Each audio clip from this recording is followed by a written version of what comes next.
What's up, you guys, and welcome back to my channel. My name is Brandon Smith. So earlier this week, my channel reached 100 subscribers, and I am just so grateful. You really have no idea how much it means to me that the effort I put into all of these videos goes noticed and appreciated. So I just wanted to take a quick second and thank all of you for the outpouring of support and continuing to give these cases the attention that they so richly deserve. Thank you, thank you, thank you. And as I said on my Instagram page, which you can follow right here, keep watching because I got lots more to come. All right.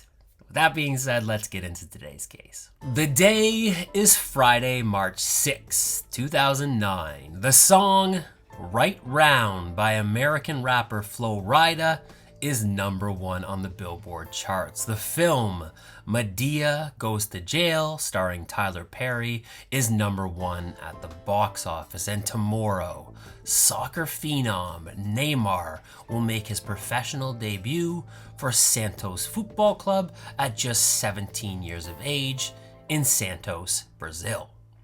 Worlds away from Santos, Brazil, in Tenino, Washington, USA, 36-year-old Nancy Moyer has finished work and is looking forward to a few days without responsibilities to unwind. After dropping off a coworker, she purchases some necessities for the weekend and heads home. A police officer watches from the driver's seat of his cruiser as the tiny brunette collects the vitals from the trunk of her car and walks them into her abode. Nancy Moyer will never be seen again. This day in mystery.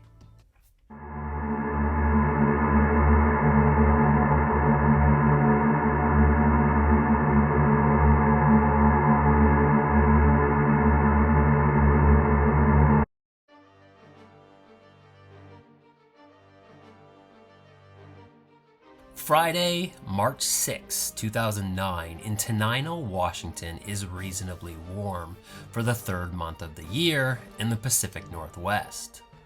With a daytime high of 12 degrees Celsius, the harsh Washington winter seems to be in repose. Nancy Moyer has lived in Washington state her entire life. The diminutive woman, who stands just under 5 feet tall, is a petite ball of positive kinetic energy. Smart and determined, after graduating from high school, Nancy attends Central Washington University in Ellensburg, Washington. While at the school, she meets a man named Bill Moyer, and the two begin dating in Nancy's junior year. After graduating from Central Washington University with a degree in accounting, Nancy is proffered a job by the State Department of Ecology and a marriage proposal by Bill Moyer. Nancy accepts both offers. Bill and Nancy marry in 1997 and bring 2 daughters into the world, Sam and Amanda. Nancy is described as a compassionate and attentive mother who would do anything for her kids. The children are the light of both Nancy and Bill's eyes, but the spark in the two's marriage begins to dim, and in 2007, the couple split. The breakup, however, is amicable, and the two are even able to reach a custody agreement that works for each outside the rigidity of court. And the first weekend of March is one of Bill's weekends with the kids. Nancy is still employed at the State Department of Ecology. She works there as a financial analyst and has for over 12 years. At 5 p.m., she leaves her office at the State Department. Nancy Moyer is a religious carpooler, and it is her week to drive. She drops off her coworker at his home at 6 p.m.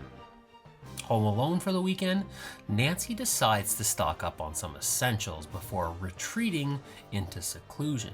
Some chips, some soda, cigarettes, and a few bottles of wine, amongst some other things. And at 6:45 p.m., a checkout cashier at the local Thriftway market rings up her purchase.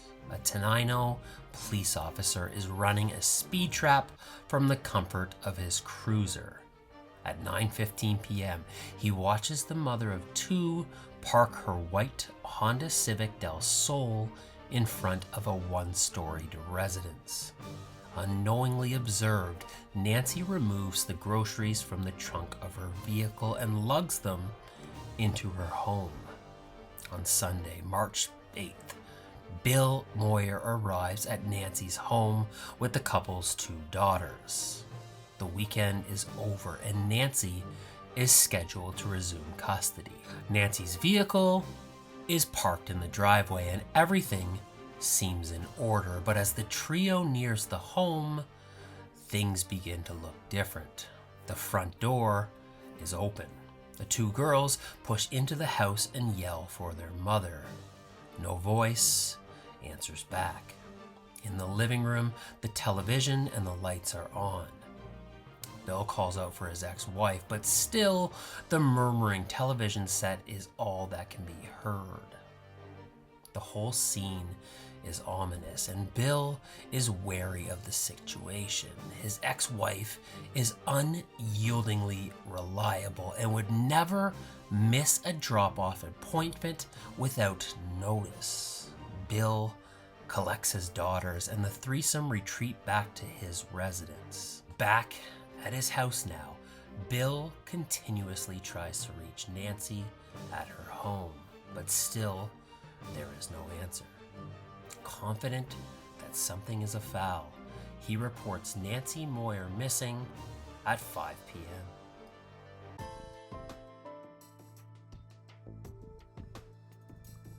Tenino investigators receive the report and get right to work searching for the missing mom from the Evergreen state. After trying to contact Nancy Moyer themselves, authorities find the same success as Bill. Nancy is unreachable. Police reach out to her friends and family. No one reports having seen Nancy and have no idea where she could be. Detectives, with an ingrained suspicion of the ex since their days in the academy, consider Bill Moyer. However, the oft-guilty ex-spouse is not this time, and investigators are quickly able to completely exclude Bill from culpability. Authorities next travel to Nancy's last known whereabouts, her home. Nancy's Honda Civic Del Sol is parked in the driveway. They gain access to the actual home. In the kitchen, police find Nancy's purse, car keys, and wallet. In the living room, detectives find a pack of Camel cigarettes amongst the nearly full ashtray and various remote controls. On the coffee table sits two drinking glasses. One is empty and one contains a modest amount of red wine. Forensic analysis will later find only Nancy's fingerprints on each of the glasses.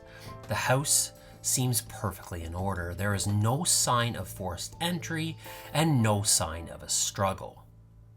The detectives are baffled and depart the residence, no closer to finding Nancy Moyer than when they entered the home. Investigators try to piece together a timeline for the missing 30-something. They speak with Nancy's carpool passenger. The man reports that Moyer had informed him that since she didn't have her kids that weekend, she was looking forward to having a few glasses of wine, but other than that, she had no real plans.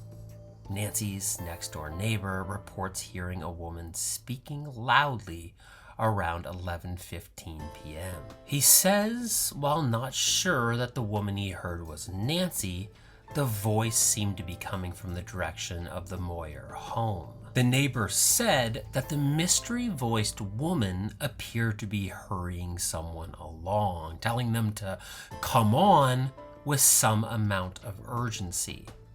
He described the tone of the direction as not frantic or fearful, but rather one of annoyance.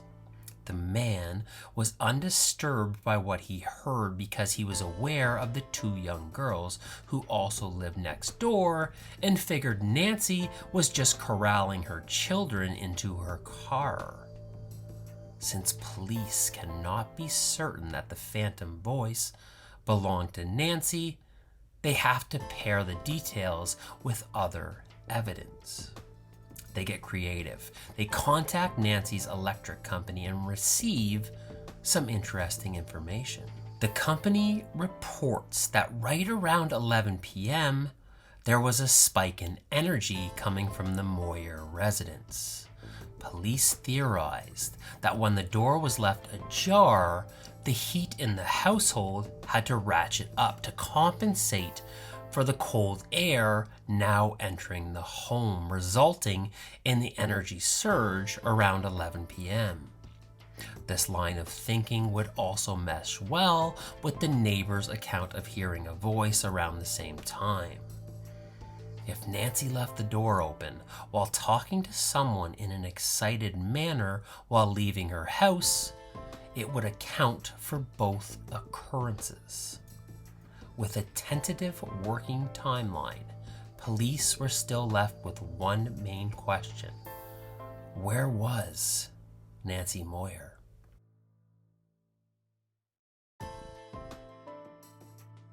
By all accounts, Nancy was the consummate mother, and her family and friends could not imagine the steadfast guardian deserting her life. But investigators still had to consider the possibility.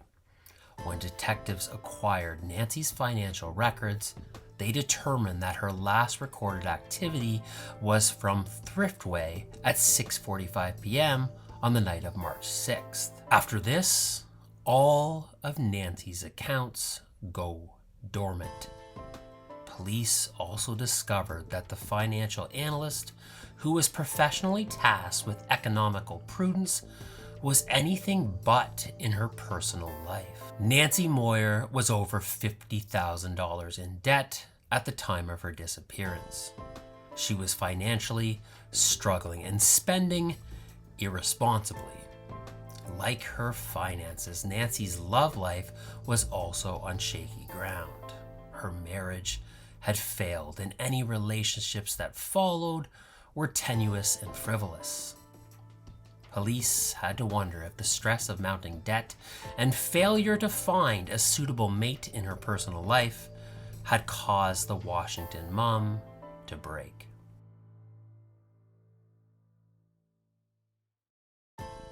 On August 8th, 2010, Bernard K. Howell was pulled over by a Thurston County Sheriff's deputy for driving recklessly. Inside the vehicle, the officer saw a body-sized figure wrapped in a sleeping bag, bedsheets, and plastic tarps on the passenger seat of the vehicle. Inside the macabre sarcophagus was the dead body of Vonda Boone, and the man at the wheel of the vehicle was her killer. Earlier that day, Howell had jumped Vonda Boone while she was running on the Yelm Tenino Trail. He beat her senseless, slit her throat before finally strangling the 60-year-old woman to death and defiling the corpse. The two had no prior association, and police described the murder as gruesome and capricious. Because the killing was just over a year after Nancy Moyer's death and took place no less than 50 miles from her home, police had to wonder if Hal could have also killed Nancy Moyer. At the time of the killing, Bernard Howell worked as a door-to-door meat salesman. His occupation took him throughout Tenino, including the neighborhood of Nancy Moyer. Nancy's daughter, Sam, who was 9 at the time of her mom's disappearance, says that she is sure that her mother had purchased meat from Bernard Howell in the past. She was able to pick Howell out of a photo montage and said about him, "I do remember my mom buying seafood. She got like either shrimp or prawns off of Bernard Howell." Additionally, when police searched Nancy's freezer after her disappearance, they found steaks bearing the logo of Hal's employer. Sam Moyer, like detectives, wondered if Hal returned to the Moyer household on the night of March 6, 2009, with steaks, and after Nancy packed them into her freezer, Bernard took the woman as his victim.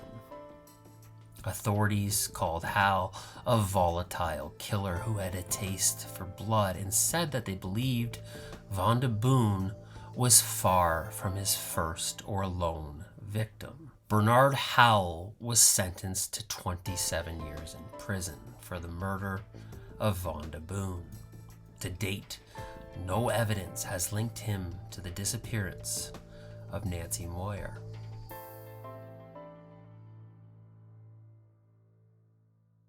Nancy had been in a committed relationship since she was 22 years old.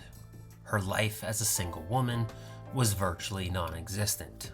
So when she separated from her husband, Nancy was determined to make up for lost time. Nancy started attending a local bar regularly, singing karaoke, and meeting a plethora of Tenino's eligible bachelors. Her zest for dating was not limited to the bar scene. It extended to her work, and Nancy was not afraid to mix business with pleasure. When authorities traveled to Nancy's office to continue their search, they couldn't help but notice a man in a corner cubicle acting strangely. Detectives approached the bizarre man and asked him if he knew Nancy Moyer. The man was Jim Roth, and he said that he did know Nancy. More than that, he told investigators that the two were involved in an ongoing relationship at the time of Moyer's disappearance. He also told police that he had been at Nancy's house on March 7th. Roth said that the two had a date planned for the weekend, and when he couldn't reach Nancy over the phone, he decided to travel to her home. Jim found the door ajar and let himself in. After looking throughout the home and not finding Nancy, Roth saw himself out, leaving the door ajar just as he had found it. Knowing that Moyer more than likely disappeared on March 6, they asked Roth where he had been on this more relevant evening. Roth was a divorced father and told detectives that he had custody of his daughter every other weekend, and March 6 was one such day where he had stewardship of his daughter. As such, the duration of the evening was spent at his home with the young girl. Police asked Jim for permission to question his daughter to verify his alibi. Roth denied the request. No one in Nancy's life had ever heard of Jim Roth. Friends and family also said that Nancy was fiercely protective of her privacy, and even though she was dating, she would never allow a suitor to come to the home she shared with her daughters. Investigators found Jim Roth's account of stopping by Nancy's house dubious and doubted his characterization of their alleged relationship even more. In a subsequent interview, Roth told police that he was never able to perform sexually when he was with Nancy, so the two had actually never consummated their relationship. Nancy had a number of tattoos. Some were in private places that only intimate partners would be aware of. When asked to identify these discrete markings, Jim Roth could not. Police were now starting to question whether Roth and Moyer actually had a romantic relationship at all.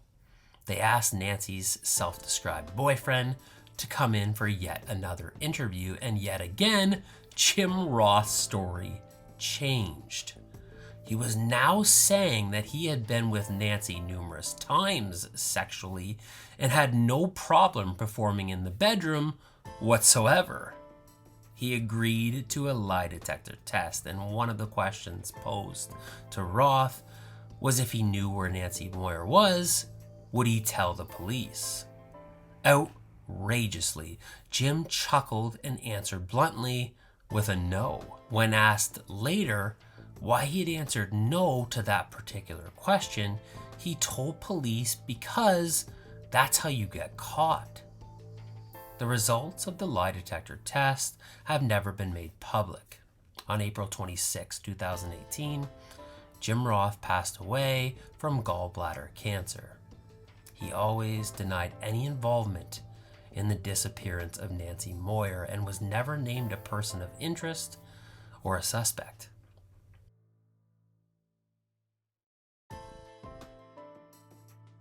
On July 9th, 2019, a 911 operator received a call that she will never forget.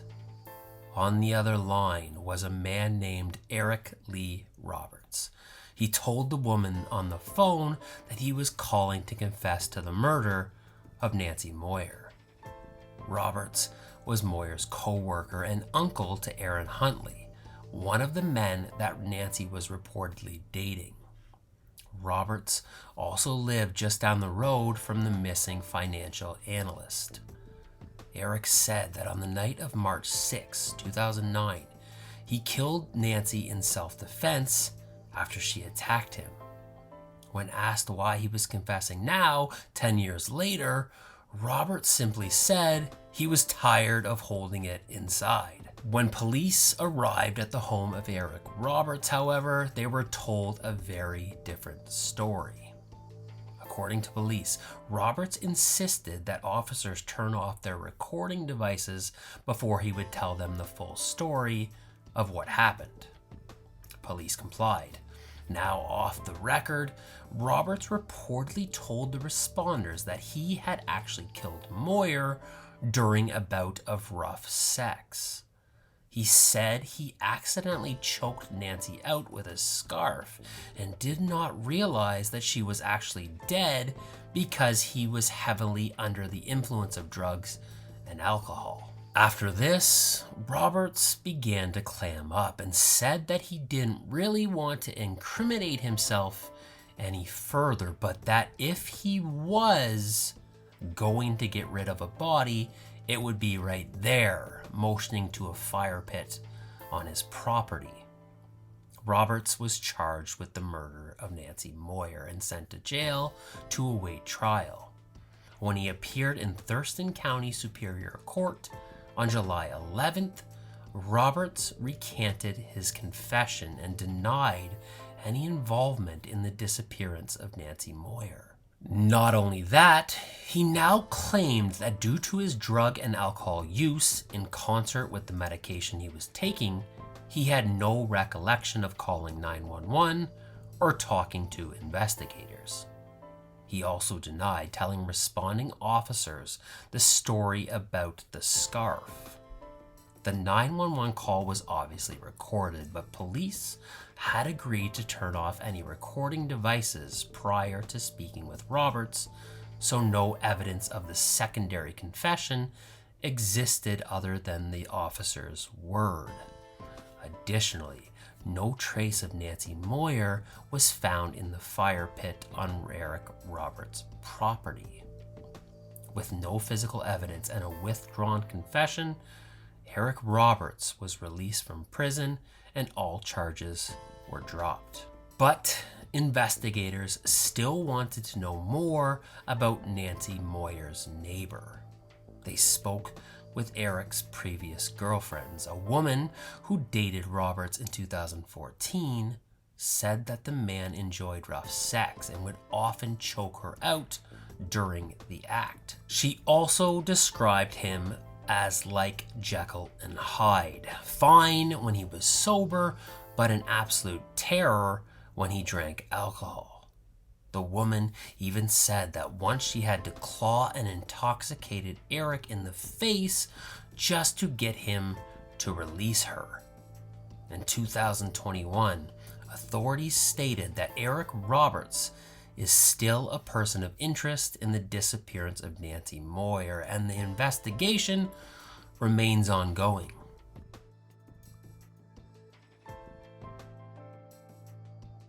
All right, so what do I think happened?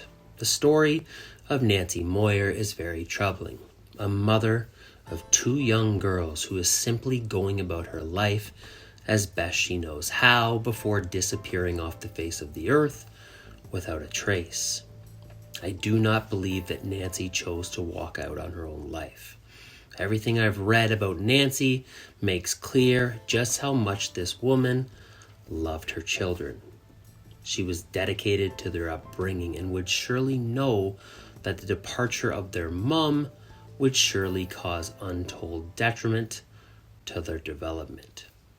So walking out on her pride and joy would go against everything she stood for.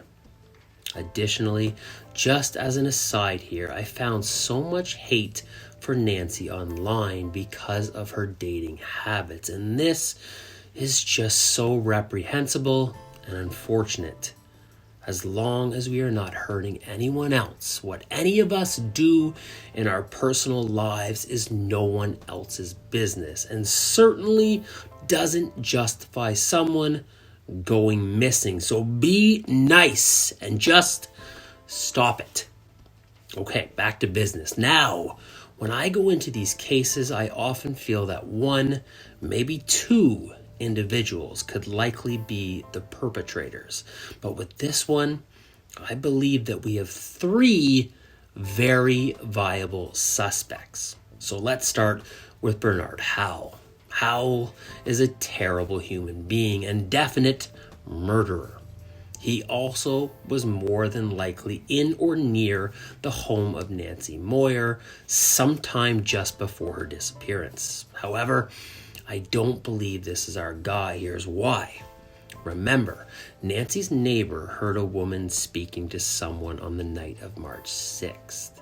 I do believe that the woman this man heard was Nancy Moyer, but I don't believe the correspondence the neighbor heard would be the conversation between a single woman and a door-to-door meat salesman at 11 o'clock at night. I believe that Howell would have had to wrest Moyer from her home, and as such, there would be some signs of a struggle. Inside Nancy's home, there were none. So for this reason, I'm ruling Bernard Howell out. Next, let's talk about Jim Roth. Roth really didn't do himself any favors. He acted suspiciously from the onset and really drew attention to himself. His stories were all over the place and was really hard to pin down. But even still, I don't think he is our killer. I actually don't think he had a relationship with Nancy at all. I believe instead Jim had some sort of attraction to Nancy, and when she disappeared, he was further enthralled with the now missing coworker. As a result, he injected himself into the investigation. There is sadly a whole demographic of people that do just this. Serial killers confess to murders we know they didn't commit. Individuals call tip lines and report leads that they know aren't true. Why they do this, be it attention, notoriety, boredom, any combination of these factors, I'll never understand it. But I do believe that Jim Roth is one of these people and in no way connected to Nancy Moyer other than office proximity. So you guessed it, I'm ruling him out. So I'm left with just one person, one reasonable suspect, Eric Lee Roberts. Just before I get into some specifics, allow me a moment to rant. I hate when someone says that people don't confess to crimes they didn't commit. I even watched a Dr. Phil episode once where the show's namesake proclaimed this same mantra. And I was upset because I like Dr. Phil and I usually agree with him. But on this idea, he and everyone else are just wrong. In cases where DNA has fully exonerated a previously prosecuted individual, over 20% of those people confessed to the crime. Over 1/5 And these are just the ones who have been forensically absolved. Imagine the true number. How many people are currently sitting behind bars after confessing to a crime they actually didn't do? So yeah, people definitely do confess to crimes that they didn't commit. Now, with all that being said, in this case, I still believe the man who confessed is the man who committed the crime. And here's why. Eric Lee Roberts confessed to the crime without prompting and wholly on his own. He wasn't currently under investigation. In fact, he wasn't even on the police's radar. You may have heard the idiom, drunk sayings are sober thoughts. You may have also heard the saying, loose lips sink ships. I believe that when Eric called 911, his intoxicated brain was telling the truth. And when you combine his confession with his undeniable access to Nancy and his past proclivity for aggression when drunk, you have all the elements for the most likely murder that I need. So I surmise that on the night of March 6, 2009, Eric Roberts is drinking with his nephew, Aaron Huntley, in his backyard by a fire. Somehow, the conversation turns to Aaron's sometime lover, Nancy Moyer. The topic triggers something in Eric, and even after his nephew leaves, he can't stop thinking about his neighbor down the road.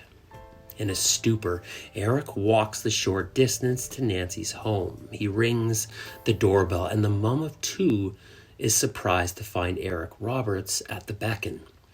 He can explain his nephew, Aaron, he tells Nancy, is at his house and needs her help. The kindly woman is annoyed by the late-night intrusion, but cares for Aaron, so she agrees to assist. Nancy hurries from her manor, leaving the door ajar in her haste, and follows the portly man down the road to his home.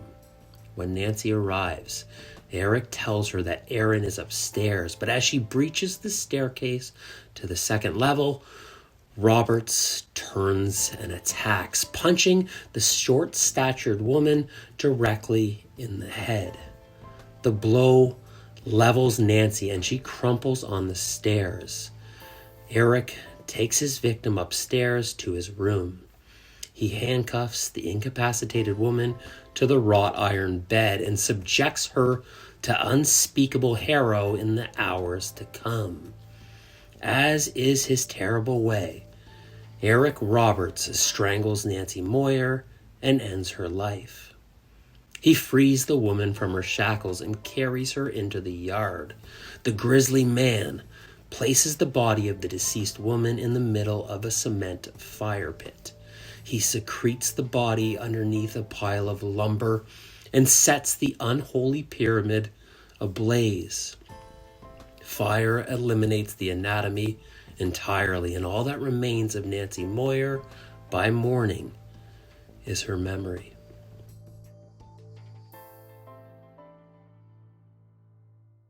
Nancy Moyer meant so much to so many people, and in her absence, kind words about the sprightly mum from Tenino echoed through the despondent community. Even her ex-husband, Bill Moyer, had nothing but good things to say about Nancy. The loss, however, was felt most harshly by the couple's two daughters, Samantha and Amanda. Sam Moyer, just 9 years old when her mom disappeared, is now 22. She laments the fact that her mother never got to see her first dance, drive a car, or any of that. I've struggled a lot, she says. Growing up without a mom sucks, especially when you don't know where she is. Samantha created a GoFundMe dedicated to her mom's disappearance, with donations going towards spreading awareness to Nancy's case. The page's mission statement concludes with a heartbreaking plea from Sam herself. I really need to know what happened to my mom and who did this, so the more I can get her name out there, the better. A $105,000 reward is being offered in the case. Thank you so much for listening to the story of Nancy Moyer. Please be sure to like and subscribe. As always, please know that you are a wonderful individual who is capable of good. If you are struggling right now for any reason, please know that we are in this together and you are here for a reason. Please be kind to yourself and everyone you come in contact with. I'm Brandon Smith, and I'll see you next time.